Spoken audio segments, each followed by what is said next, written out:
चालू झालं. रामकृष्ण हरी उजळलेले भाग्य आता अवघी चिंता वारली संत दर्शनिया लाभ पद्मनाभ जोडियाला संपुष्ट हे हृदय पेटी करुणी पोटी साठवू तुका म्हणे होता ठेवा तो या भावात सापडला. आज आपल्या गेट ऑफ इंडियाच्या प्रस्थानानंतर दुपारचं वारकऱ्यांच्या मुख्य असलेलं अन्नदान जे आहे, आज एकादश आहे, फराळ आहे. हा कर्नाक बंदर हमाल पंचायत मंडळ विटी स्टेशनचा 18वा प्लॅटफॉर्म नंबर हा परिसर आहे. इथं सगळे आपले पंचायत मंडळी जरी असले हमाल पंचायत तरी ते वारकरी संप्रदायाचे आहे.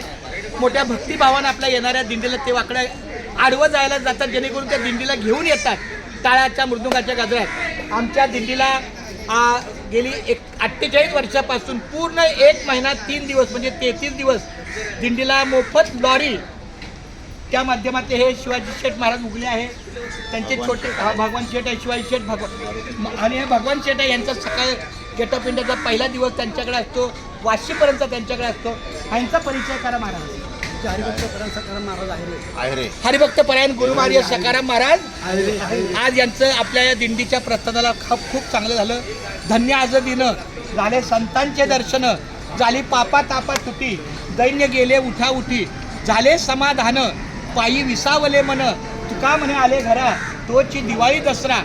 आज आपल्या या मुंबापुरीमध्ये खरंच आज आमच्या वारकऱ्यांसाठी दसरा दिवाळी आहे.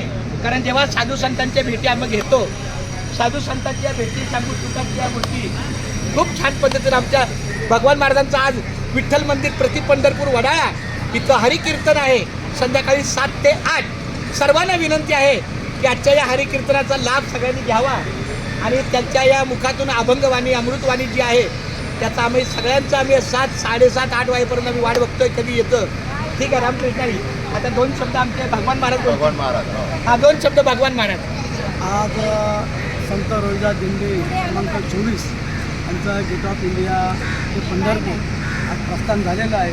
आणि आजचा दिवस खरा भाग्याचा आहे की आज जवळजवळ 48 काल परवा त्र्यंबकेश्वर निवृत्तीनाथ महाराज निघाले, पंढरपूर एकनाथ महाराज निघाले आणि मुंबापुरीमधून संत रोहिदास महाराज निघालेले आहेत. असा संत समुदायांचा सोहळा हा पंढरपुरामध्ये माऊली महावैष्णवाच्या साक्षीने आनंदमध्ये 19 तारखेला प्रस्थान होऊन माऊलीबरोबर हा सोहळा साजरी होणार आहे. आणि हा सोहळा अखंड पंढरपुरामध्ये 6 तारखेला एकादशी आहे, आषाढी एकादशी. त्या द्वादशीला हा सोहळा पंढरपुरात दाखल होईल आणि केलेली सेवा ही पंढरपुरामध्ये पांडुरंगाच्या चरणावरती सेवा अर्पण करून या सोहळ्याची सांगता होणार.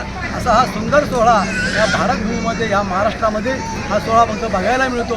बाकी इतर राज्यामध्ये असा सोहळा बघायला मिळत नाही. प्रत्येक वारकऱ्यांना जेव्हा हा सुख सोहळा स्वर्गीय राहील तुम्ही पुष्पांचा वर्षावर स्वर्गाहून देव करीताची ते भगवंत सुद्धा स्वर्गातून पुष्पवृष्टी करतात. असा हा सुख सोहळा असतो. साधू संतांचा खूप कटाक्षाने निहाळलेले आपल्या पदी बैसविले अशा साधू संतांचा आशीर्वाद या महाराष्ट्र भूमीला लाभलेला आहे.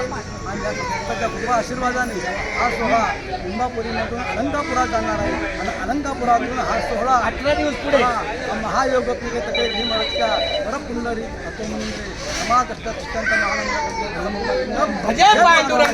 पांडुरंगाला त्या ठिकाणी हे पांडुरंग परमात्मा या भूतळावर असणाऱ्या प्रत्येक जीवात्म्याला सुख समाधान सुखप्राप्ती होऊ दे, त्यांचं आरोग्य अगदी चांगलं राहू दे, त्यांच्या कुटुंबामध्ये भरभराटी होऊ दे.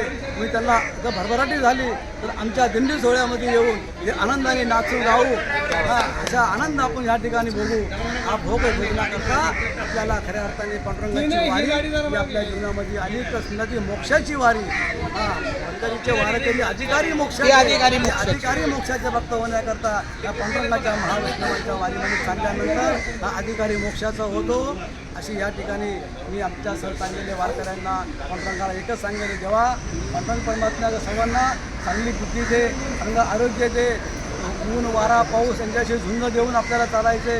ऊन आला तर सावली दे, सावली जास्त असेल तर थोडा प्रकाश दे, जास्त पाऊस पडत असेल तर शीतलता दे. या वारकऱ्यांना घेऊन पांडुरंग परमात्मा आपल्या चरणापर्यंत घेऊन जाऊ अशी या ठिकाणी पांडुरंगाला प्रार्थना करतो. रामकृष्ण हरी. कट करा.